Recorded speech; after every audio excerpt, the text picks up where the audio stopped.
Do you know anything about the Candace Queen that defeated Augustus?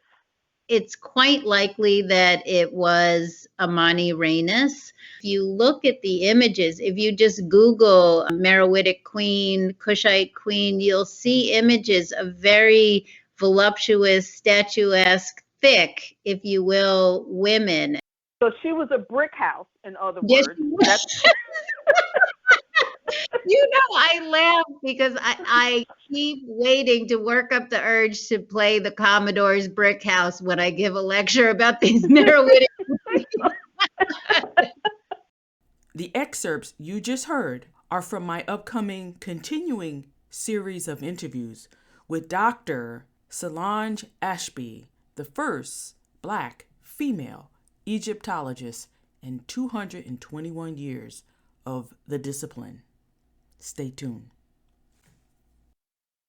Doc, do you know anything about the Candace Queen that defeated Augustus?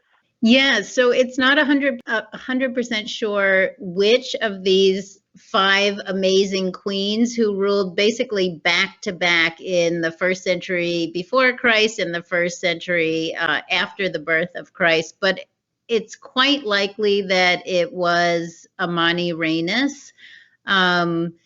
She is likely the one who is referred to in Acts of the Apostles from the New Testament as the Queen Candace. And that was, the New Testament was originally written in Greek. So this is Greek writers trying to render the Meroitic title Kandake into their language. And so we get Candace. And so for any of our listeners, if that's your name or the name of anyone you know, it's a very prestigious name with long history from the kingdom of Meroe. And so she defeats Augustus in a military campaign. They go head to head a couple of times. I think 29 before Christ, and then again around 21 before Christ. There are military conflicts as the Romans, Augustus's troops, are trying to push south into Nubia. They had just conquered Egypt upon the suicide of Cleopatra VII, and so they try to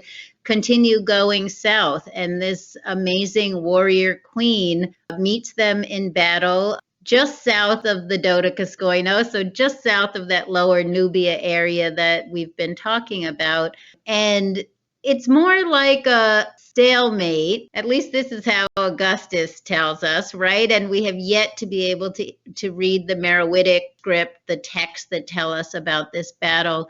But suffice it to say that the Romans didn't end up going any further south than this site called Qasr Ibrim, that they stopped trying to impose taxes, oppressive taxes on the Meroitic people. And in fact, they started paying the kingdom of Meroe essentially to say, all right, no more attacking into Egypt here. We're paying you to stay south of this border. So clearly she was very successful in her battle against the Romans.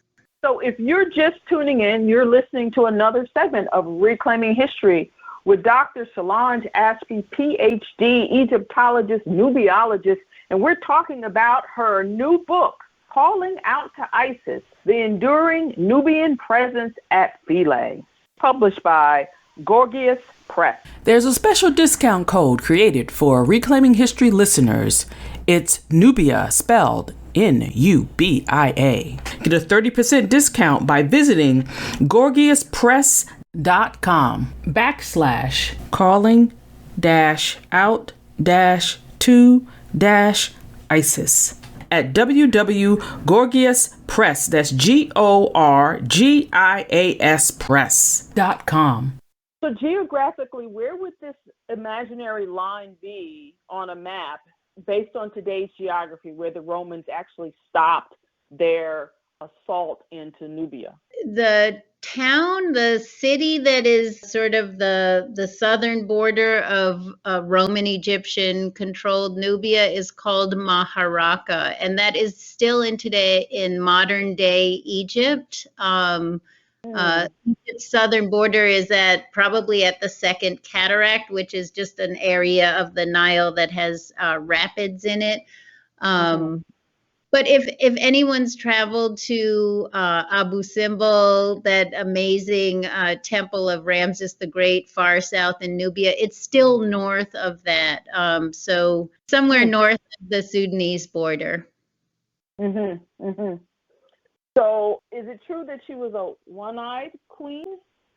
That's what Strabo tells us, the historian who wrote in Greek, right? And I like to imagine, that she was a warrior queen. And unlike Augustus, who was sending his generals into battle, she had her generals, but she also was leading the charge. And I like to imagine that she was one-eyed because she probably was injured in battle.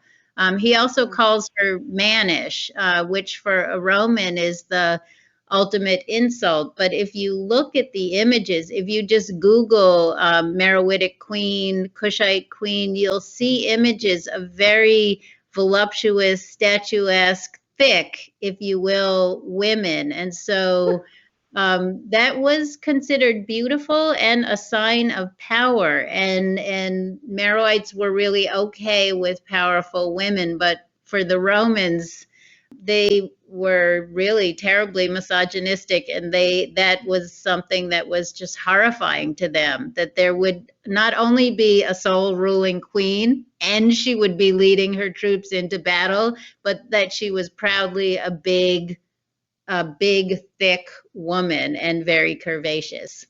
So she was a brick house, in other Yes, words. You know, I laugh because I keep waiting to work up the urge to play the Commodore's Brick House when I give a lecture about these Meroitic. Yes, she was. And just the fact of her fighting and leading her army engenders fear in the hearts of men, right? Yeah. Yes. In the hearts of men, that they go running, because here she comes, this brick house, and she is fighting mad. And unlike the story that we hear, everyone knows the story of Cleopatra, how she used an asp to poison, to bite herself, and she dies suicidal. Mm-hmm. No, instead he runs into this queen in southern Egypt, and she says, "Bring it." Yes. Bring it. The Romans were already freaked out by Cleopatra. She was just too much of a wild woman for them. So you'd know they lost it when they ran into a Montanus. It was the true origins of misogynoir, right? Oh, yes. Yes. Historically. So listen, Dr. Solange Ashby, it has been such a pleasure to have you on the show talking about your book, Calling Out to Isis, The Enduring Nubian Presence at Philae. Remember, listeners, you get a 30% discount if you use the code Nubia, created for listeners of Reclaiming History. Dr. Ashby, is there anything else that you want our listeners to know about your work, or anything new that you're getting ready to start? Yes. I'm really pleased to say that I've been awarded a President's Postdoc Fellowship at UCLA. And so this is going to allow me to really read, research, and write for a year or two. And I will be publishing a second book specifically about these Kushite queens and Nubian women in particular. And then when I'm done with that postdoc, I will start teaching at UCLA. I'll start a tenure track position there. And my goal really, and I'm just going to keep speaking it into existence, is to establish the first ever doctoral program in nubiology. Because at this point, sadly, there's not one in the entire world, but look for one sometime in the next few years at UCLA. Dr. Solange Ashby, you are a value to the field of Egyptology. You are a value to the field of studying African cultures. We are so honored that you agreed to be on this segment of Reclaiming History with Livonia Mallory. Thank you for coming on. I appreciate you so much. It was my pleasure. Thank you for having me.